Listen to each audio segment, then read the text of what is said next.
سيدنا مولانا محمد আল্লাহ তুমি রহম করো নূর নবীজির উপরে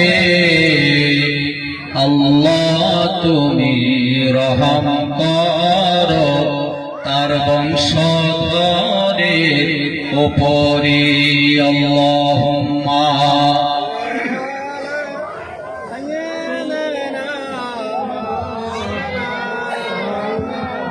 وعلى آل سيدنا مولانا محمد স্বয়ং আল্লাহ আশিক হয় পরে দরুদ যার শানে নামের সাথে নাম মিশালে দেখনা চেয়ে কলমাতে আল্লাহুম্মা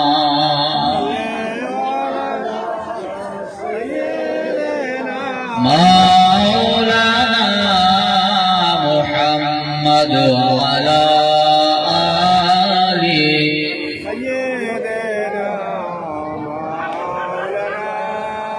বনের যত পশু পাখি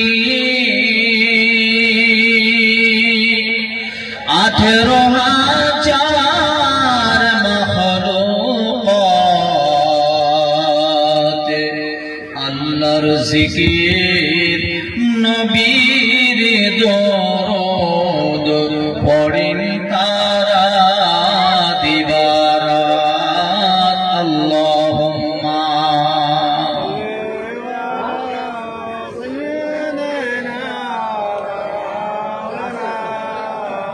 وعلى آل سيدنا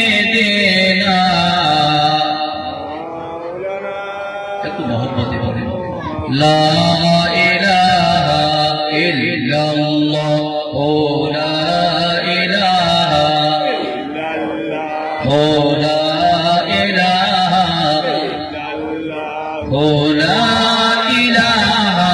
ইল্লাল্লাহ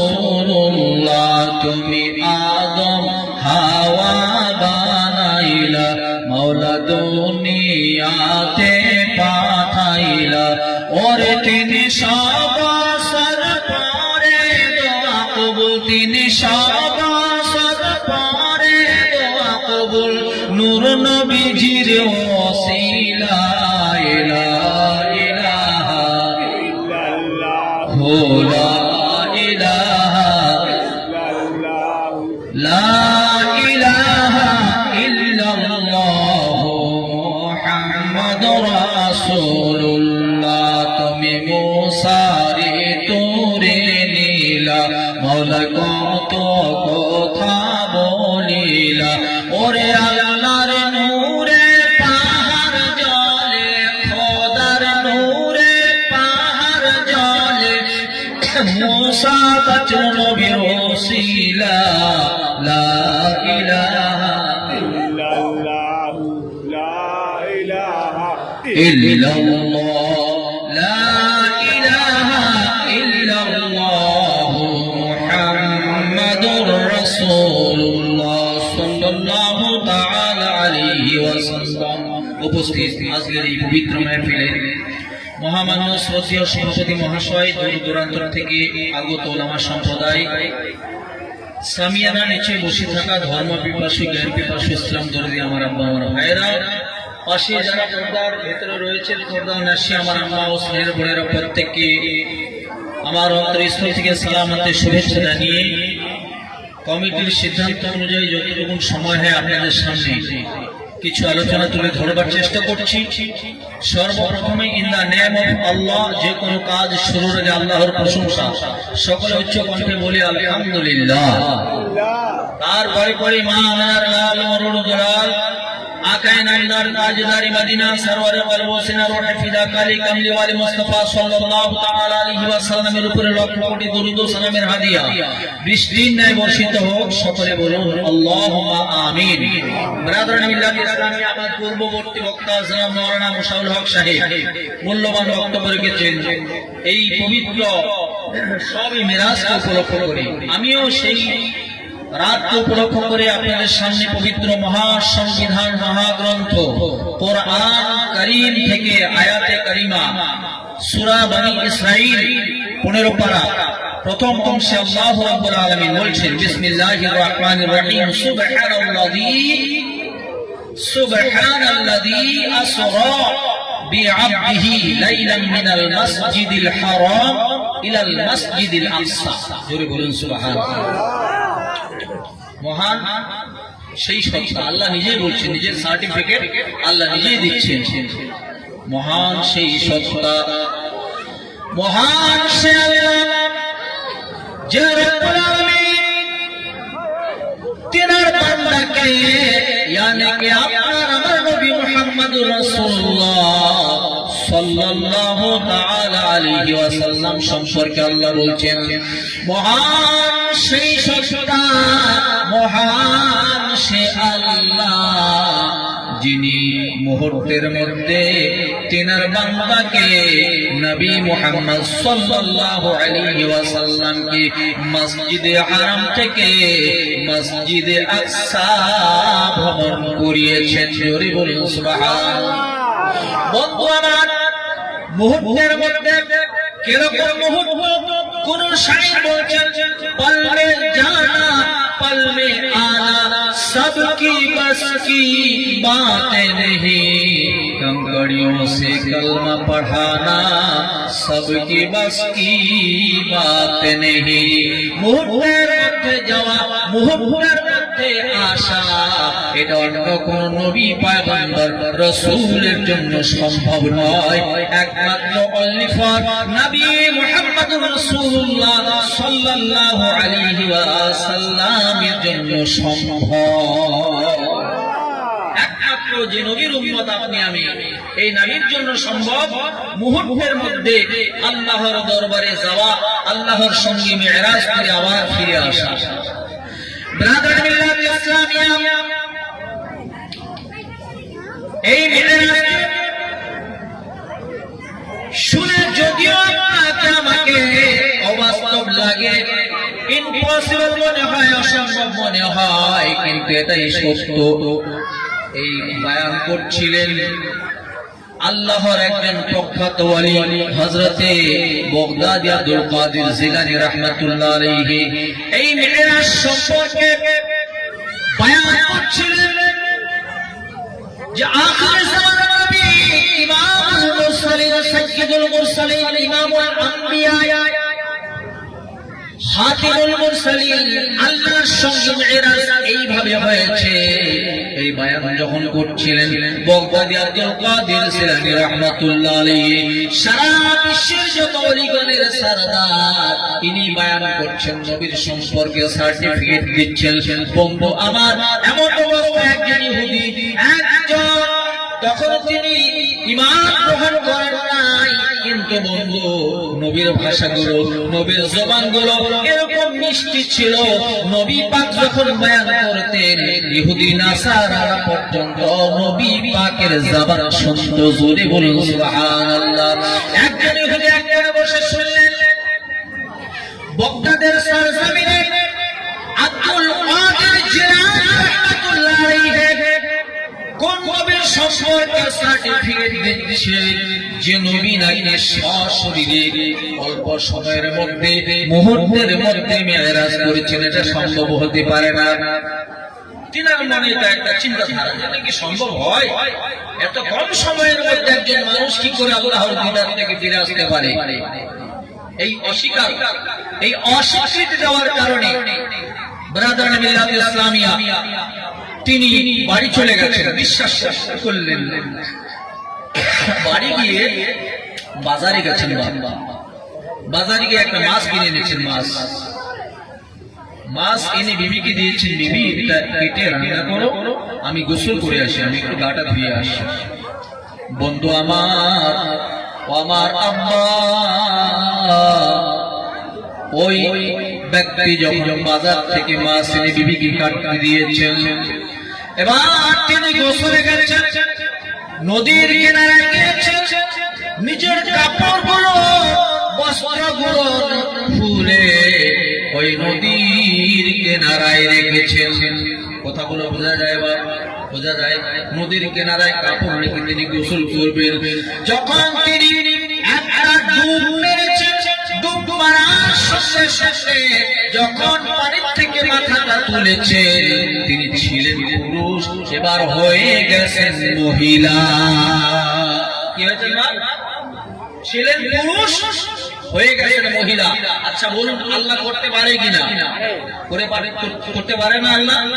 দেখুন আমেরিকার সরজমিনে কি হলো, আমেরিকার সরজমিনে কি হলো, ওয়া মাকারু ওয়া মাকারুল্লাহ ওয়াল্লাহু খায়রুল মাকিরিন। আল্লাহর সঙ্গে আল্লাহ ওয়ালা, আল্লাহ ওয়ালির সঙ্গে মাক্কারি করলে এরকমটাই হয়, ঠিক না বাবা? ব্রাদার মিল্লাত ইসলামিয়া, বন্ধুরা, ওই ব্যক্তি যখন পানিতে ডুব দিয়েছে, ডুব দেবার পরে মাথা তুলে দেখছেন আমি মহিলা হয়ে গেছি, ছিলাম পুরুষ, হয়ে গেছে একজন নারী। সম্ভব করে দিতে পারে, কারণ আল্লাহর একটি নাম আছে আল্লাহু আলা কুল্লি শাইইন কাদির। সবচেয়ে বড় ক্ষমতার মালিক আল্লাহ, আল্লাহ করলেই করতে পারে। আল্লাহ বলছেন কুন ফায়াকুন, আমি আল্লাহ যদি বলি হও, সঙ্গে সঙ্গে হয়ে যায়, কোনো দেরি হয় না। ব্রাদার মিল্লাত ইসলামিয়া, এবার ওই ব্যক্তি নারী হয়ে গেছে, নিজের লজ্জাস্থান বাঁচানোর জন্য কাপড়গুলো একটু দূরে ছিল, তিনি নিজের লজ্জাস্থান বাঁচানোর জন্য, লজ্জাকে বাঁচানোর জন্য তিনি একটা কাশিয়ার মোড়া হয় না বা কাশিয়ার মোড়া, এই কাশিয়া এর মোড়া, এর ভেতরে তিনি নিজের ইজ্জতকে লুকিয়ে রেখে চুপ করে বসে আছেন। এমন সময় ওই রাস্তা দিয়ে যাচ্ছেন একজন রাজকুমার, রাজার ছেলে, তিনি যাচ্ছেন, যেতে যেতে দেখছেন হঠাৎ করে একটা সুন্দরী মহিলা এই কাশিয়ার মোড়ার ভেতরে তিনি ইজ্জতকে রক্ষা করছে, বাঁচাচ্ছেন, আর চোখের পানি ছেড়ে দিয়েছেন। রাজকুমার বলছেন, ও শ্বশুরি, ও তুমি কে, এবং কেন এখানে তুমি কাঁদছো, কি ব্যাপার বলো? তিনি বলছেন, ও রাজকুমার, আমি এই নদীর এখানে গোসল করতে এসেছিলাম, গা ধুতে এসেছিলাম, ডুব মারার সঙ্গে সঙ্গে মেয়ে হয়ে গেছি, আমার এই কাপড়গুলো দূরে আছে, আমার ইজ্জত রক্ষা করার জন্য আমি এখানে কাঁদছি। রাজকুমার ওই সময় ওই মুহূর্তে মহিলাকে এত প্রশংসা করলো, তার চোখের পানি দেখে ওই রাজকুমার বললেন, তুমি যদি রাজি হও তবে আমার সঙ্গে আমার রাজমহলে চলো, আমি তোমাকে, তোমার সঙ্গে দাম্পত্য জীবন আমি শুরু করব, বিবাহ করব। তিনি তো আগে পুরুষ ছিলেন, সেটা তো কোনো তার জানা নাই, এখন তিনি মহিলা হয়েছিলেন, সেই বাস্তব। বলছি ঠিক আছে চলুন, গিয়েছেন, রাজার সঙ্গে বিয়ে, রাজার ছেলের সঙ্গে বিয়ে হয়েছে। বিয়ে হবার পরে সন্তান হলো, মেয়ে হলো, ছেলে হলো। একদিন নয়, দুদিন নয়, 12টি বছর রাজকুমারের সঙ্গে সংসার করেছেন। সংসার করবার পরে একদিন আবার মহিলাদের অনেক সময় এটা একটা শখ হয়, যার একটু গোসল করে আসি। রাজার ছেলেকে বললেন, রাজকুমারকে বললেন যে একটু যদি অনুমতি হয় তাহলে আমি একটু নদীতে গোসল করে আসি। বলে ঠিক আছে যাও। চলে গেছে, নদীতে গোসল করছেন। এবারও তিনি কাপড়গুলো রেখে ডুব দিয়েছেন। ডুব দেবার সঙ্গে সঙ্গে ও ইহুদি বন্ধু এবার আগের মতো একজন পুরুষে পরিণত হয়ে গেছে। এর আগে পুরুষ থেকে মহিলা। আবার আল্লাহর কুদরত দেখুন, মাসলাহাতে ইলাহি দেখুন, আল্লাহর কুদরত কিভাবে কি করায়। এই জন্য কোন কবি বলেছেন কেউ বুঝতে পারে না রে ওলি আল্লাহর খেলা। মিল্লাত ইসলামিয়া তিনি একজন পুরুষ হিসেবে যখন পানি থেকে উঠেছেন, ওঠার পরে তিনি দেখছেন আরে আমি তো গোসল করতে আসলাম, এই মাত্র আসলাম, বলুন সুবহানাল্লাহ। আচ্ছা বলুন বা উনি কি এই মাত্র এসেছেন না 12 বছর পরে আবার এসেছেন? বলেন বলেন 12 বছর। কথাগুলো শুনছেন তো? মন দিয়ে শুনলে বুঝতে পারবেন, অন্যথায় খালি ওয়াজ শুনে লাভ হবে না। তো তিনি 12 বছর সংসার করার পরে ভোট দিয়েছেন, উঠে তিনি পুরুষ হয়ে গেছেন এবং তিনি বলছেন যে নিজেকে যে আমি তো এই মাত্র গোসল করতে আসলাম, কাপড়গুলো উপরে আছে।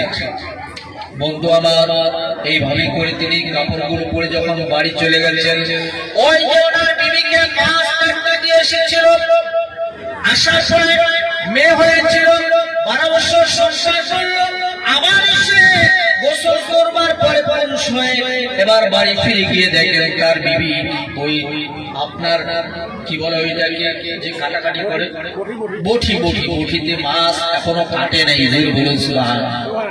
বটিতে মাছ এখনো কাটে নাই। ওই বাড়িতে মন দিয়ে শুনছে, বটিতে মাছ এখনো কাটা হয়নি। ওই যে মাছটা দিয়ে তিনি গোসল করতে এসেছেন, এখানে সে মেয়ে হয়ে 12 বছর সংসার হলো, কন্যা হলো, পুত্র হলো, কিন্তু তারপরে পুরুষ আল্লাহর কুদরতে আবার পুরুষ হয়ে ওই ব্যক্তি গিয়ে দেখছেন তার বিবি এখনো মাছটাই কাটেনি। সঙ্গে সঙ্গে আল্লাহ রাব্বুল আলামিন বলেন হুদাল লিল মুত্তাকিন, এই কোরআন হলো মুত্তাকিদের জন্য হিদায়াত। আমি যদি বলি ভাই আপনি মদ খাওয়া ছাড়েন, বয়কট করা হলো, তাও ছাড়ে না, ঠিক না? লটারি টাকা ছাড়েন, বয়কট করা হলো, তাও ছাড়ে না। কত সমাজ থেকে কত চাপ দেওয়া হয়, তারপরেও ছাড়ে না। কিন্তু আমার আল্লাহ যেদিন হেদায়েত দেবে কাউকে চাপ দিতে হবে না। আল্লাহ যেদিন হেদায়েত দেবে কাউকে চাপ দিয়ে জোরপূর্বক তাকে কিন্তু হেদায়েত করার কোনো প্রয়োজন হবে না। আল্লাহ নিজেই হেদায়েত দেবেন। এই ব্যক্তি এবার নিজেই নিজের সঙ্গে আত্মসমর্পণ করছে যে আল্লাহ হে পরওয়ারদিগার, আমি তো তোমাকে কোনোদিন ডাকিনি,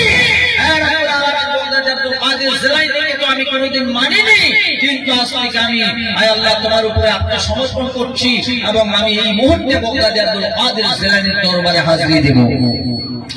সঙ্গে সঙ্গে ওই ব্যক্তি বগদাদী আব্দুল কাদের জিলানী রাহমাতুল্লাহ দরবারে হাজির হয়ে যায়। হাজির হবার পরে বলছেন হুজুর আমি ভীষণ অন্যায় করেছি, আপনাকে অবিশ্বাস করেছি হুজুর। মেরাজকে অস্বীকার করার কারণে আমি যে পানিশমেন্ট পেয়েছি আল্লাহর পক্ষ থেকে হুজুর আর ইহুদি নয়, বরং এই মুহূর্তে আমি আপনার হাতে হাত দিতে চাই। আমাকে বায়াত গ্রহণ করে আমাকে কালেমা পড়ে মুসলমান বানিয়ে দেন। সঙ্গে সঙ্গে তিনি কালেমা পড়েছেন লা ইলাহা ইল্লাল্লাহু মুহাম্মাদুর রাসূলুল্লাহ সাল্লাল্লাহু তাআলা আলাইহি ওয়াসাল্লাম। There is no God but Allah. Muhammad is the messenger of Allah. La ilaha hardi papam illa ilaha parapad janma Vaikuntha পর ইমুদিত সফিনা মুহাম্মাদান। উত্তরায় বলে পৃথিবীর মানুষ তোমরা যখন লা ইলাহা পড়ে নেবে তোমাদের জীবনের পাপগুলো মাফ হয়ে যাবে। ইল্লাল্লাহ যখন তোমরা পড়ে নেবে তোমাদের প্রচুর সম্মান ইজ্জত বেড়ে যাবে। চিরদিনের জন্য যদি তোমরা জান্নাতি হতে চাও তবে বেশি বেশি করে ওই মুহাম্মাদের নাম খানা জপ করে নাও। এই কালেমা পড়ে ইহুদি বগদাদী আব্দুল কাদের জিলানী রাহমাতুল্লাহ আলাইহির দরবারে মুসলমান হয়ে গেছে। সেই মেরাজ আগামী তাকে কয় তারিখ ভাই? 26শে জানুয়ারি না? 26শে জানুয়ারি পরশুদিন সেই সবে মেরাজ। 27 জানুয়ারি আর আরবিতে হবে 26 তারিখ দিন বাদ নামাজে মাগরিবের পরে হবে 27 রজনী। বন্ধু আমার এই মেরাজ কেন হলো? কেন মেরাজ আল্লাহ করলেন? আল্লাহ রাব্বুল আলামিন জিবরিল আমিনকে বললেন জিবরিল শুনে নাও, ও জিবরিল শোনো শোনো, আমার নবীকে তুমি মেরাজের জন্য নিয়ে আসো, তোমার সমস্ত কাজগুলো আমি আল্লাহ মাফ করে দিলাম। শুধুমাত্র একটা তোমার কাজ, আমার নবীকে সাজুগুজু করে নিয়ে আসো। জোরে বলুন সুবহানাল্লাহ। জিবরিল আমিন সমস্ত ফেরেশতাগণকে আপনাকে ডাকবে, সমস্ত ফেরেশতাগণের সরদার জিবরিল আমিন আমার নবীর দরবারে হাজির হয়ে গেছে। বলছেন ইয়া রাসূলুল্লাহ, ইয়া হাবিবাল্লাহ, হুজুর নবী গো, আল্লাহর দরবারে আপনাকে যেতে হবে, আপনি তৈরি হয়ে যান। জান্নাতি পানি দিয়ে নবীকে গোসল করানো হলো, জান্নাতি লেবাস, জান্নাতি পোশাক নবীকে পরানো হলো, জান্নাতি পানি, জান্নাতি মালা, জান্নাতি ইলম মানে জুতো পরানো হলো। নবী পাক সাল্লাল্লাহু আলাইহি ওয়াসাল্লামকে এমন ভাবে সাজানো হলো যেন দুজাহানের বাদশা। নবী আমরা শুনেছি দুজাহানের বাদশা হয় लोगो के धोराय प्यारा नबी मुस्तफाय जगमनिए गोची शिशु के एमन सजदाते जाय प्यारा नबी मुस्तफाय। मूसा नबी दूर पहाड़े खुदार दीदार करते जाय,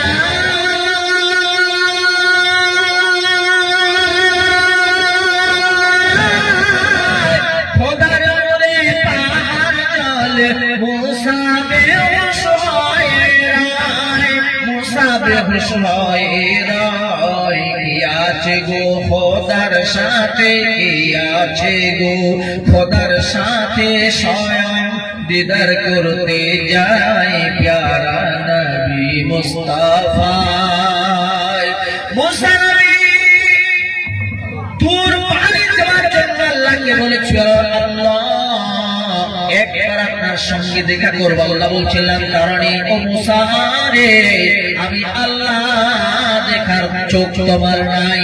সাতটা চোখ আল্লাহ, চোখগুলো কাপড় দিয়ে পর্দা করে, পর্দার ভিতর থেকে আল্লাহ রাব্বুল আলামিন শুধুমাত্র নূরের ঝলক দিয়েছেন। সঙ্গে সঙ্গে মুসা কালিমুল্লাহ চৈতন্য হয়ে গেছেন, অজ্ঞান হয়ে গেছেন এবং সমস্ত পাহাড়খানা জ্বলে পুড়ে ছাই হয়ে গেছে। তাই কই বলছেন দুজাহানের বাদশা আমার নবীকে সেই সময় যখন সাজানো হলো মেরাজ যাওয়ার জন্য, আমার নবীকে দুজাহানের বাদশা, দুজাহানের দুলহার মতো লাগছিল। এবার আমার নবীকে নিয়ে যাওয়া হবে।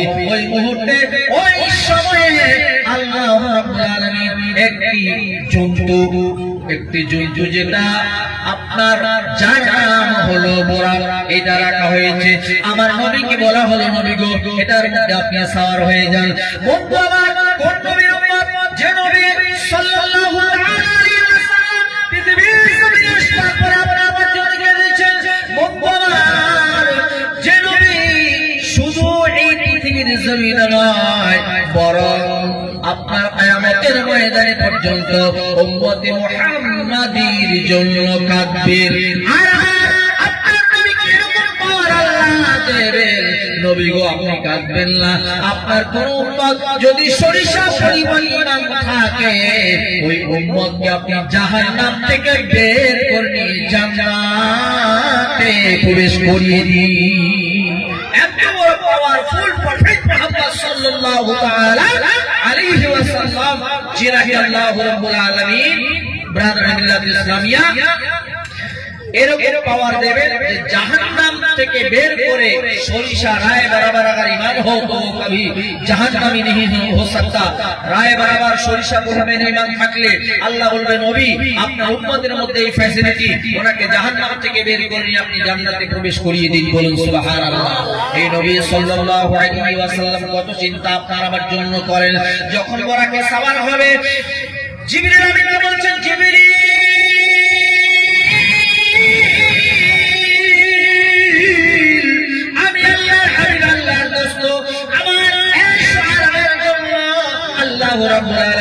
বোরাক পাঠিয়েছেন সাওয়ারির জন্য, কিন্তু কিয়ামতের ময়দানে আমার গরিব উম্মতরা কত কষ্ট করবে, তারা চলতে পারবে না। ও জিবরিল, আল্লাহ যদি তাদের জন্য বরাকের ব্যবস্থা করে দেন, আল্লাহ যদি তাদের জন্য সাওয়ারির ব্যবস্থা করে, আমি রাসূলুল্লাহ এই বরাকে সাওয়ার হয়ে যাব। কিরকম নবীটা? একদিন মা ফাতেমাতুজ জাহরা রাদিয়াল্লাহু তাআলা আনহা বলছিলেন, মা ফাতিমা বলছেন, আব্বা ভীষণ কষ্ট হয় আব্বা, একটু আপনি দয়া মেহেরবানি করে একটা বাদির ব্যবস্থা করুন। আমার নবী সাল্লাল্লাহু আলাইহি ওয়াসাল্লাম বললেন, মা রে, আজকে আমি নবী পাক রাহমাতাল লিল আলামিন, আমি নবী মুহাম্মদুর রাসূলুল্লাহ, আমার কন্যা তুমি, যদি আজকে আমি তোমাকে বাদির ব্যবস্থা করি, কাল কিয়ামতের ময়দানে আল্লাহর দরবারে জবাব দিতে হবে। কেন? কারণটি হলো, সবাই বলবে, আহারে আজকে আমরা মহিলারা কত কষ্ট করছি, যদি আমরা দুজাহানের বাদশার কন্যার মতো হতাম তাহলে আমাদের জন্য বাদির ব্যবস্থা হতো। এই আফসোস তারা করবে। যার কারণে আমার নবী বললেন, ও ফাতিমা, না না, বাদির ব্যবস্থা করা যাবে না, আমার উম্মতিগণ আফসোস করবে। ও ফাতিমা, তুমি শোনো, তুমি প্রত্যেকদিন, প্রত্যেক টাইম, প্রত্যেক নামাজের মধ্যে 33 বার সুবহানাল্লাহ পড়বে, 33 বার আলহামদুলিল্লাহ পড়বে, আর 34 বার আল্লাহু আকবার পড়বে। তুমি যদি এই আমলটা শুরু করো, তাহলে ফাতেমা তোমার ব্যথা যন্ত্রণার কথা মনে পড়বে না। জোরে বলুন সুবহানাল্লাহ। এই জন্য মা বোনেরা, প্রত্যেক নামাজে আপনারা 33 বার আপনার নামাজের পরে সুবহানাল্লাহ পড়বেন, 33 বার আলহামদুলিল্লাহ পড়বেন, আর 34 বার আল্লাহু আকবার পড়বেন। মা ফাতেমার সুন্নাত আদা হয়ে যাবে। এবার জিবরিল আমিন আল্লাহর দরবার বলে, আল্লাহ, আপনার হাবিব বরাকে সাওয়ার হতে চায় না। আল্লাহ বলবে, জিবরিল শুনে নাও, कहता था खुदा दिल में ना घबराए मोहम्मद, हम बख्शेंगे उसी को जिसे फरमाए मोहम्मद। ও জিবরিল আমিন, শোনো শোনো শোনো, আমার নবী পাককে তুমি বলে দাও, আমার নবী পাক যা বলবে আমি আল্লাহ সেটা শুনতে রাজি আছি।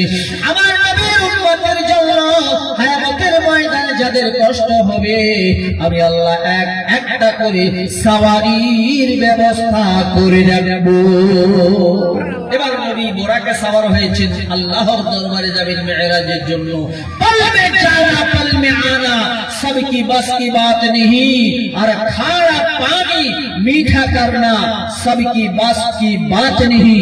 बिरादरान मिल्लात इस्लामी, আল্লাহর দরবারে সংক্ষিপ্ত আকারে আলোচনা শেষ করতে হবে। গেছেন, ফিরবেন। আজকে মুসলমান, যে নবীর মেরাজ যদি আজকে না হতো, আমরা কি আজকে সালাত পেতাম, নামাজ পেতাম? পেতাম কি? পেতাম না। তিনি ফিরে আসছেন এমন সময় আল্লাহ বলছেন, হাবিব, ও দোস্ত বন্ধু, আপনি যে আমার বাড়ি মেহমান আসলেন, ইয়া রাসূলুল্লাহ, ইয়া হাবিবাল্লাহ, চলে যাচ্ছেন, কিছু নিয়ে যাবেন না? বলছে, আল্লাহ কি দেবেন? আল্লাহ রাব্বুল আলামিন বলেন, নবী গো, একটা তোহফা, একটা গিফট আপনাকে দিতে চাই। বলে, আল্লাহ কি গিফট দেবেন? দিল। আমার রাসূলুল্লাহ হাত বাড়ালেন। মুসলমান আব্বা, নামাজ কখনো ধরা যায় না, নামাজ কখনো স্পর্শ করা যায় না। আল্লাহ বলছেন, নবী গো, এই গিফট, এই উপহার হাত দিয়ে টাচ করা যাবে না। বলছেন, পৃথিবীর জমিনের সমস্ত গিফট হাত দিয়ে টাচ করা যায়। যেরকম এই হিফজুল কোরআন মাদ্রাসার তালবে ইলম গণেরা কিছুক্ষণ আগে গিফট পেয়েছেন বা উপহার পেয়েছে না, তো আপনারা কেউ দিয়েছেন কারো মাধ্যম করে, আর তারা হাত দিয়ে নিয়েছে, হ্যান্ডশেক করেছে, আপনার মুসাফা করেছে না বাপ, তো টাচ করা যায়। কিন্তু এমন একটা গিফট, এমন একটা গিফট আমার আল্লাহ দিলেন, যে গিফট বন্ধু স্পর্শ করা যায় না। আল্লাহ বলছেন, নবী গো, এটা হাত দিয়ে ধরা যাবে না। বলছে, আল্লাহ কিরকম? বলে, নবী গো, আপনি যেভাবে এটা ইউজ করবেন, আপনি যেভাবে এটা পালন করবেন, আপনার উম্মতিরাও এটা ওইভাবে পালন করবে। এর নাম হলো সালাত। ঠিক আছে, নিয়ে আসা হলো। সাহাবায়ে কেরামগণ নবী পাককে না দেখলে পাগল হয়ে যেতেন। নবী পাক মেরাজ থেকে ফিরবেন, সবাই অপেক্ষামান। আমার নবী বললেন, সাহাবারা ও আমার সাথীরা, শোনো শোনো শোনো, আমি আল্লাহ মেরাজে গিয়েছি, তোমাদের কি মন চায় মেরাজ করার? বলি, ইয়া রাসূলুল্লাহ, অবশ্যই চাই।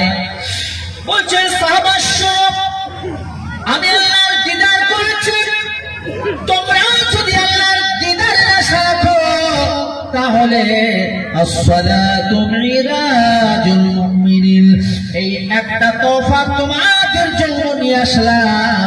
এই তোফার মাধ্যমে তোমরা আল্লাহর দিদার করবে। জোরে বলুন সুবহানাল্লাহ।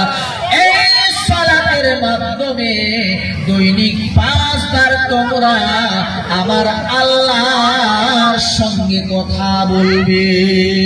নামাজ শুরু করেছেন আপনার, আল্লাহু আকবার, নামাজ শুরু করেছেন মুসলমান। ওই নামাজ যখন শুরু করলেন, নিয়ত করার পর তাকবীর তাহরিমা বেদে আপনারা সুবহানাকাল্লাহুম্মা ওয়া বিহামদিকা ওয়া তাবারাকা ইসমুকা ওয়া তাআলা জাদ্দুকা ওয়া লা ইলাহা গায়রুক পড়ার পরে আউযু বিল্লাহি মিনাশ শাইতানির রাজীম, বিতাড়িত শয়তানের ধোঁকা থেকে মহান আল্লাহর কাছে আশ্রয় প্রার্থনা করছি। বলুন, আল্লাহর সঙ্গে আলোচনা হচ্ছে কিনা? আমার আল্লাহর সঙ্গে দিদার আলোচনা হচ্ছে না নামাজের মধ্যে? এরপরে আপনি বলেছেন আলহামদুলিল্লাহি রাব্বিল আলামিন, আলহামদুলিল্লাহি রাব্বিল আলামিন। আপনার তাওজের পরে তাসমিয়া পড়েছেন, এখানে আল্লাহকে নাম শেষ শুরু, আল্লাহর নামে শুরু করছি। এবার আপনি সূরা ফাতিহা পড়ছেন, আলহামদুলিল্লাহি রাব্বিল আলামিন আর রাহমানির রহিম মালিকি ইয়াউমিদ্দিন ইয়াকা না'বুদু ওয়া ইয়াকা নাস্তাঈন ইহদিনাস সিরাতাল মুস্তাকিম। এভাবে পড়ছেন আপনার সূরা ফাতিহা। বন্ধু আমার, এই সূরাতুল ফাতিহার মধ্যে আমার আল্লাহর সঙ্গে আলোচনা হয় দৈনিক 5 বার। কয়বার? 5 বার আলোচনা হচ্ছে। আল্লাহ বলছেন, হে নবী, সাল্লু কামা রাআইতুমুনি উসাল্লি, হে নবী আপনি যেভাবে পড়বেন। আমার নবী বলেছেন যে আমি যেভাবে পড়বো, আমি যেভাবে এটা ইউজ করব, তোমাদেরকেও সেভাবে ইউজ করতে হবে। ও সাহাবা, এই তওফা হলো, এই তওফা হলো সুবহানাল্লাহ। পৃথিবীর গিফটের মতো নয়, হাত দিয়ে নাড়বে, নাড়াচাড়া করবে, এটা নয়, বরং এটা তোমাদেরকে ইউজ করতে হবে। কিভাবে করবে? আমি নবীকে যেভাবে তোমরা পড়তে দেখো। জোরে বলুন না সুবহানাল্লাহ। বিরাদরান মিল্লাত ইসলামিয়া, এই নামাজ প্রত্যেকের জন্য পাঞ্জিগার নামাজ পড়া হলো ফরজে আইন, শরীয়তের বিধানে। বন্ধু আমার, 1 নম্বরে হলো কালমা তিকিবা লা ইলাহা ইল্লাল্লাহু মুহাম্মাদুর রাসূলুল্লাহ, এরপর হলো সালাত, এরপর হলো যাকাত, এরপর হলো বাইতুল্লাহ হজ, এরপর হলো মাহে রমজানুল মুবারকের রোজা, সাওম, সিয়াম, সাধনা। জোরে বলুন সুবহানাল্লাহ। এই প্রত্যেকটা আমাকে মেনে চলতে হবে। কিন্তু যারা মালিকে নিসাব নয়, সাহিবে নিসাব নয়, যাদের উপর হজ ফরজ নয়, যাদের উপরে যাকাত ফরজ হয় নাই, সারা বছর আপনার সংসারে ব্যয় করবার পরে আপনার 7.5 তোলা সোনা অথবা 52 তোলা চাঁদি পরিমাণ যদি মাল আপনার অবশিষ্ট থাকে, আপনাকে 2.5 টাকা যাকাত দিতে হবে। অন্যথায় আপনার আমার উপর যাকাত ফরজ নয়। কিন্তু আপনি দান করতে পারেন, সদকা করতে পারেন, এটা ভিন্ন বিষয়। বন্ধু আমার, এই 5টার উপরে ঈমান রাখার পরে গরীব মিসকিন এতিম যদি হয়, 3টা পরিপূর্ণ মানতে হবে। কলমা, নামাজ, রোজা। কিন্তু যাকাত, হজ, এটা হলো ধনী ব্যক্তির জন্য। জোরে বলুন সুবহানাল্লাহ। বন্ধু আমার নবী সাল্লাল্লাহু আলাইহি ওয়াসাল্লাম এই আপনাকে এই সমস্ত জিনিসগুলো জানানোর জন্য, অন্ধকারের দিক থেকে আলোর দিকে আনার জন্য, মানুষকে অন্যায়ের পথ থেকে ন্যায়ের পথে আনার জন্য, মানুষকে না হকের পথ থেকে হকের পথে আনার জন্য আমার আপনার নবীকে মহান রব্বুল আলামিন এই পৃথিবীর জমিনে পাঠিয়ে দিয়েছেন। আল্লাহ বলছেন, ওয়া মা আরসালনাকা ইল্লা রাহমাতাল লিল আলামিন। আমি আপনাকে পৃথিবীর মানুষের কল্যাণের জন্য, পৃথিবীর মানুষের রহমত বরকতের জন্য, পৃথিবীর মানুষকে সুসংবাদ জানানোর জন্য, পৃথিবীর মানুষকে আমি আল্লাহ রাব্বুল আলামিন অন্যায় থেকে ন্যায়ের পথে আনার জন্য আপনাকে রহমত স্বরূপ পাঠিয়ে দিলাম। আমার নবী পৃথিবীর জমিনে আসলো আইয়ামে জাহিলিয়াতের জমানায়। যে জামানার মানুষ ন্যায় অন্যায় বুঝতো না, ন্যায়কে ছেড়ে দিয়ে অন্যায়ের পথে মানুষ অগ্রসর হতো, যে সময়ের মানুষ ভাই ভাইয়ের মধ্যে সম্পর্ক ছিল না, যে সময়ের মানুষ বাপ সন্তানকে মানত না, যে সময়ের মানুষ বাপ পড়ে গেলে মায়ের সঙ্গে জেনা করতো, জোরে বলুন নাউজুবিল্লাহ। যে সময়ের মানুষ যদি পুত্র জন্ম নিত আনন্দ করত, যদি কন্যা জন্ম নিত ওই সময়ের মানুষ কন্যাকে জীবদ্দশায় দাফন করত।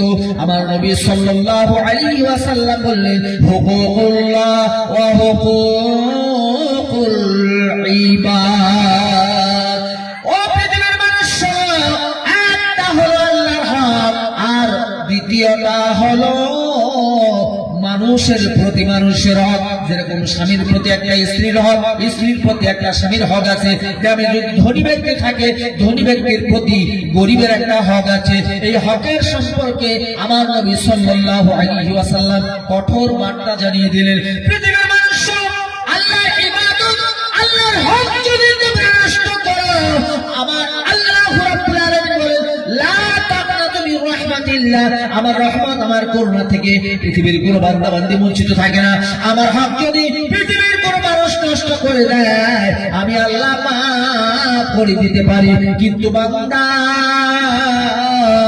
তোমরা যদি স্ত্রী হয়ে স্বামীর হক নষ্ট করো, বাপ হয়ে সন্তানের হক নষ্ট করো, সন্তান হয়ে বাপের হক নষ্ট করো, গ্রামের ধনী ব্যক্তি হয়ে যদি গরিব মিসকিনের তোমরা হক নষ্ট করো, বন্ধু আমার, বর্তমানে দেখা যায় আপনার এক সময় ছিল কত কঠিন ছিল হজ করা, এখন গ্রামে গ্রামে হাজি হয়েছে। কিন্তু হাজি হয়েছে ঠিক, সঠিক হাজি কয়জন?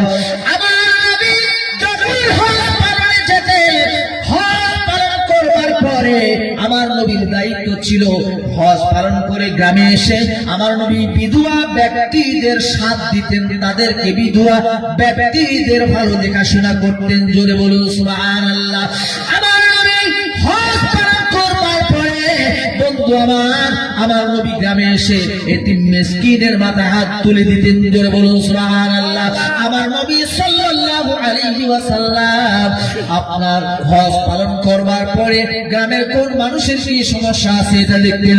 কিন্তু বর্তমানে হজ করতে চাই আমরা, নবী পাকের জিয়ারত করি, কিন্তু নবী পাক যেটা শিক্ষা দিয়েছেন মূলত সেই কাজ আমরা করতে পারি না। হজ করার পর হাজির হয়ে শুধু দাওয়াত খাওয়ার জন্য আমাদের নিয়ত, এই হজ আল্লাহর দরবারে কবুল হবে না। লাখে কর সিজদা গিয়ে তুই কাবায়, লাখ কর সিজদা গিয়ে তুই কাবায়। হাদিস পাকের মধ্যে আছে আপনাদের মসজিদে এক রাকাত নামাজ পড়লে যে সওয়াবটা হয়, আমার বন্ধু ওইখানে গিয়ে পড়বেন 50 ওয়াক্তের সওয়াব হবে। জোরে বলুন সুবহানাল্লাহ। কিন্তু বন্ধু, নামাজের মতো নামাজ পড়তে হবে, সিজদার মতো সিজদা করতে হবে। কারণ হাদিস পাকের মধ্যে আছে বড় নামাজে দিল হুজুরে নইলে নামাজ হবে না। লা সালাতা ইল্লা বিহুজুরি কলব, সহিহ হাদিস কি জানো না? ওই নিজে নামাজে ভুল রাখিলে ওয়াইল দোজখ তার হয় কপালে। ওই রকম নামাজি, ওই রকম হাজি যদি নাম কামানোর জন্য আমি মাওলানা মকসুদুল চলি ওয়াজ করি যে আমার গলার সুর ভালো, নাম হবে, এই রকম নিয়ত যদি থাকে, সুর দেওয়ার মালিক কে? বাপ আল্লাহ। সুর দেওয়ার মালিক আল্লাহ, রিজিক দেওয়ার মালিক আল্লাহ, মওত দেওয়ার মালিক আল্লাহ। তুইজ্জু মান তাশা ওয়া তুযিল্লু মান তাশা, ইজ্জত এবং জিল্লত দেওয়ার মালিকও আমার আল্লাহ। তাই বলে আমরা যে অহংকার করবো আমি বড় সুন্দর, এই অহংকার করা যাবে না। আমার ইবাদত বড় ভালো ইবাদত, পরিষ্কার পরিচ্ছন্ন ইবাদত, এটা আদৌ কোনদিন কোশ্চিন কালে করবেন না। অন্যথায় আমার নবী বলে, ও সাহাবা শোনো, তোমরা নামাজ পড়ছো, রোজা করছো, যাকাত দিচ্ছ, কিন্তু শোনো শোনো শোনো, তোমরা জুবুল হুজুর থেকে বেঁচে থাকো।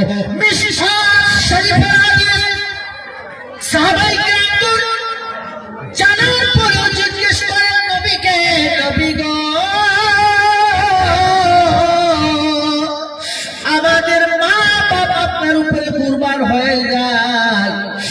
নবী এই জব্বুল হুজুর কি জিনিস?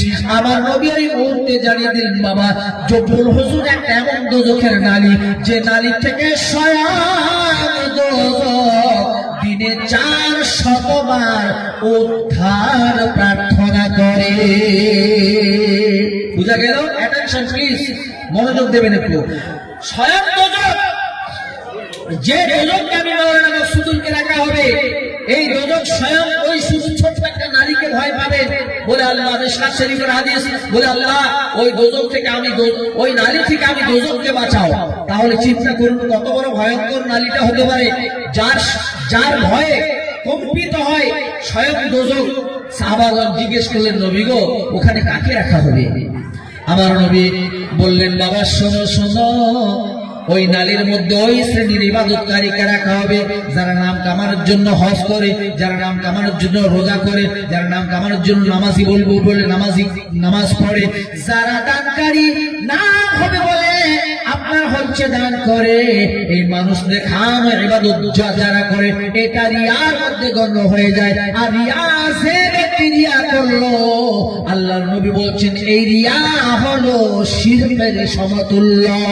সমস্ত ভুল, সমস্ত গুনার জন্য আল্লাহর দরবারে যখন তাওবা করা হয়, আল্লাহ বলে ইন্নাল্লাহা ইউহিব্বুত তাওয়াবিন, নিশ্চয়ই আমি আল্লাহ তাওবাকারীকে অতি পছন্দ করি। সমস্ত ভুল ভ্রান্তি ক্ষমা হবে, শিরকের গুনাহ কোনদিন ক্ষমা হবে না। আল্লাহ রাসূল বললেন, বাবা শোনো, ওই জায়গায় ওই শ্রেণীর মানুষকে রাখা হবে যারা মানুষ দেখানোর জন্য, নাম কামানোর জন্য ইবাদত করে।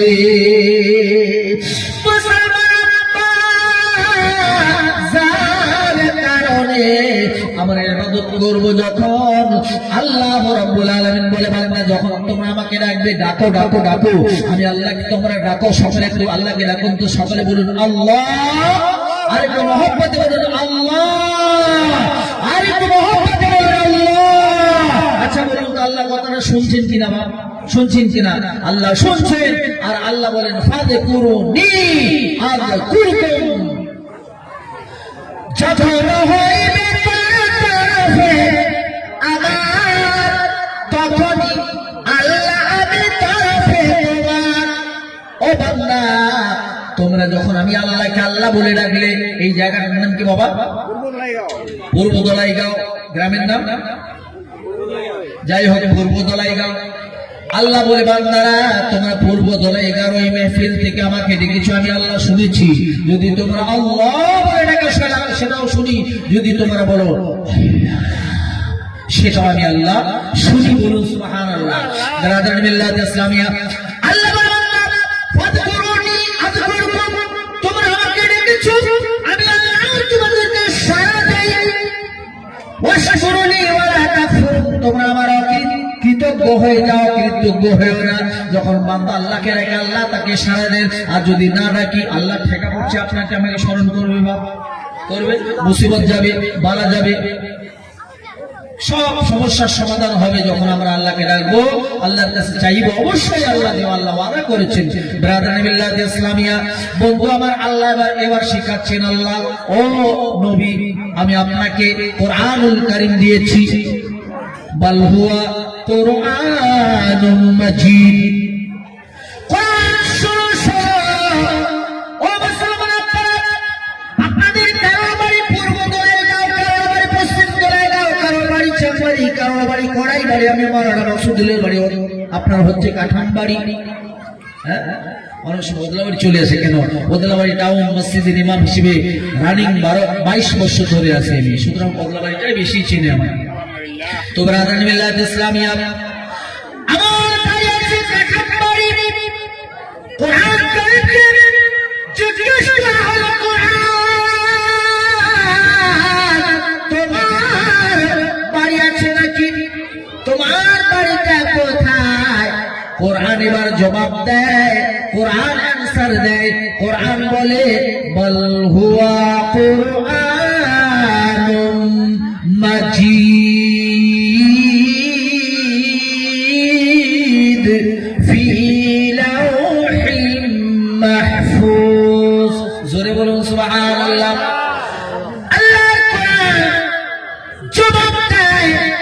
যে আমার বাড়ি হলো লাউহে মাহফুজ। এই কোরআন কারীম বন্ধু আমার আল্লাহ রাব্বুল আলামিন বলেন, নবী গো আপনি আসুন, কিভাবে আপনি আমাকে ডাকবেন, কিভাবে আমরা যে আল্লাহকে ডাকছি, নামাজ পড়ছি দিন রাত, নামাজ পড়তে পড়তে কপাল কালো করে দিলাম, নামাজ কবুল হয় না কেন? কারণ নামাজি আমি জীবন অনেক দেখেছি, নামাজ পড়তে হবে ওই নবী যেভাবে পড়েছেন ওইভাবে নামাজ পড়তে বলেছেন। আসুন এবার কোরআন কি বলছে, قد أفلح المؤمنون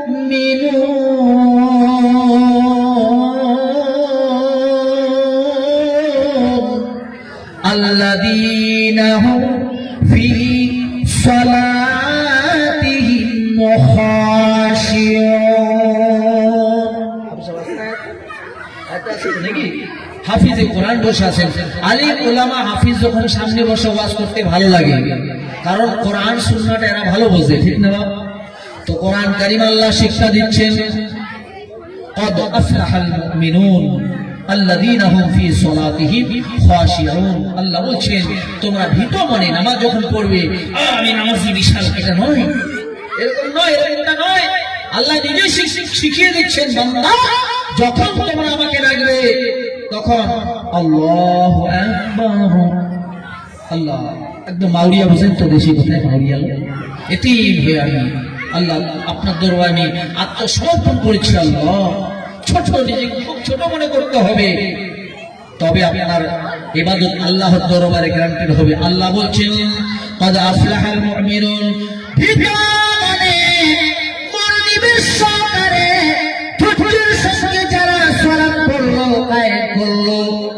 ওই নামাজ আল্লাহর দরবারে গ্রান্টেড, গ্রহণযোগ্য। জোরে বলুন সুবহানাল্লাহ। বন্ধু আমার অনেক পুরনো ওয়াজ, আপনার আমার যে নবী পাক সাল্লাল্লাহু আলাইহি ওয়াসাল্লামের জামাতা হযরত আলী এরকম সালাত তিনি পড়তেন বন্ধু, যে সালাতের মধ্যে তিনার পায়ে তীর ঢুকেছিল, তীর বের করা হয়েছে, টেরি পান নাই। তারপরে হযরত আলী রাদিয়াল্লাহু তাআলা আনহু যার সম্পর্কে নবী বলছেন, সাহাবারা তোমরা শোনো, আনা মদিনাতুল ইলমি ওয়া আলিম বাবুহা, আমি নবী পাক গুপ্ত ইলমের শহর, আর সেই শহর, সেই ঘরের দরওয়াজা হলো হযরত আলী। সুতরাং তোমরা যদি আমি নবী পাকের কাছে আসতে চাও তাহলে আমার হযরত আলীর সঙ্গে দুবার দেখা করতে হবে। এত বড় তার মর্যাদা আল্লাহ রাসূল দিয়েছেন। সেই হযরত আলী এত সুন্দর সুস্থ নামাজ পড়েছেন, তারপরে তিনি বলেছেন, ও রব্বুল আলামিন, আল্লাহ জানি না গো আল্লাহ আমি নামাজ পড়তে পারলাম কিনা, আল্লাহ আমার নামাজকে তুমি গ্রান্টেড করে নাও, কবুল করে নাও। জোরে বলুন সুবহানাল্লাহ। এত সুন্দর, এত সুন্দর সালাত কায়েম করার পরেও তিনি নিজেকে এত ছোট মনে করেছেন। ইবাদত করব আমরা বাবা, সব সময় নিজেকে ছোট, ভাই আমি কিছু জানি না, ভাই আপনি আমাকে শেখান। নিজে আমার আব্বা হুজুর বলতো, বেটা তোর জানা থাকলেও আত্মসমর্পণ করবো, অন্যের কাছে সারেন্ডার করবি, তবে কিছু জ্ঞান হবে তোর, যে আমার জানা শেখ না ভাই, আমি কিছু জানি না, তেমন না।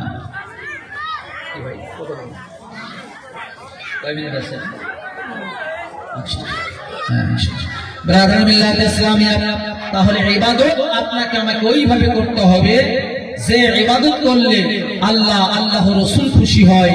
ব্রাদার মিল্লাত ইসলামিয়া, একদিন আমাদের সবাইকে চলে যেতে হবে পৃথিবীর মায়া ত্যাগ করে। আল্লাহর কোরআনে আল্লাহ বলছেন, আইনামা তাকুনু ইউদরিকুমুল মাউতু ওয়ালাউ কুনতুম ফি বুরুজিন মুশাইয়াদা। আল্লাহর কোরআনে আল্লাহ বলছেন, বান্দা তোমরা শীষ মেহেরে লুকিয়ে থাকলেও আমি আল্লাহ ধরবো, তোমরা যদি লোহার পিজারে লুকিয়ে থাকো তাও আজরাইল পাঠাবো, তোমরা যদি মাটির ভিতরে আন্ডারগ্রাউন্ড তোমরা এমন ভাবে যদি থাকো, সেখানে গিয়েও আজরাইল কিন্তু তোমাদেরকে পাকড়াও করে নেবে, তোমাদেরকে ধরে নেবে। কেউ মওত থেকে রেহাই পাবো না, সবাইকে একদিন চলে যেতে হবে। যাওয়ার আগে আল্লাহ বলছেন, ওয়ালা তামুতুন্না ইল্লা ওয়া আনতুম মুসলিমুন, পরিপূর্ণ মুসলমান হয়ে যাও তবে তোমরা মরো। কারণ খায়ের বলছেন, একদিন মাটি ভিতরে হবে ঘর রে মন আমার, কেন বন্ধ দালান ঘর, একদিন মাটির ভিতরে হবে ঘর রে মন আমার, কেন বন্ধ আপনি তো খুব ওয়াজ করছেন, তাহলে 4 চাকা কেন ঘুরছেন আপনি, বাড়িটা পাকা কেন করেছেন বলবেন তো নাকি? সংসার চালানোর জন্য একটু দরকার, তাই বলে আশার একটা শেষ নেই অনেকের, এরকম করা যাবে না। যেভাবে আল্লাহ চালাচ্ছে আলহামদুলিল্লাহ, ঠিক কিনা বাবা? অল প্রেজ বি টু আল্লাহ, সমস্ত প্রশংসা সে আল্লাহ, যিনি আমাকে দুমুঠো খাওয়া দিচ্ছেন ইজ্জত সম্মানের সঙ্গে। ইজ্জতের রুটি যদি শুকনো রুটি হয়, সে রুটি খেয়ে শান্তিও পাওয়া যাবে, ইমানটাও তাজা হবে, পরকালটাও ভালো হবে। জোরে বলুন সুবহানাল্লাহ। এই জন্য যারা বেশি দৌড়ায় তারা ওষুধ খেয়ে পড়ে যায়, বেশি দৌড়া যাবে না। কবি বলছেন, এক দিল মাটির ভিতরে হবে ভার, রে মন আমার কেন বাঁধ দালান ঘর, রে মন আমার কেন বাঁধ দালান ঘর, বাড়ি গাড়ি টাকা করি থাকবে পড়ে দুনিয়ায়, আসল বাড়ি যেতে হবে কাঠের গাড়ি করিয়া, বাঁশের গাড়ি করিয়া, রে মন আমার কেন বাঁধ দালান ঘর। আমি মরে যাবো, গাড়িটা আমার ছেলেরা চালাবে, ঠিক না বাপ? কিচ্ছু নিয়ে যাবো না, শুধু বাঁশের গাড়ি আমাকে যাবতে হবে। দেহ আমার চর্মাচর, এত সুন্দর শরীর, কত ক্রিম কত কসমেটিক ব্যবহার করছি আমরা বন্ধু আমার, কিন্তু এই শরীর একদিন মাটি খেয়ে ফেলবে। কবি বলছেন, দেহ আমার চর্মাচর গলে পচে যাবে, শিরা শিরাগুলি ছিন্ন ভিন্ন হবে। খুঁড়িয়ার কাটা একটু সহ্য করতে পারি না, সামান্য দাড়িটা সেভ করেছেন, একটু কেটে গেছে, চচ্চর চচ্চর করে হচ্ছে, সেখানে কত জ্বালা হয়, কত যন্ত্রণা হয়।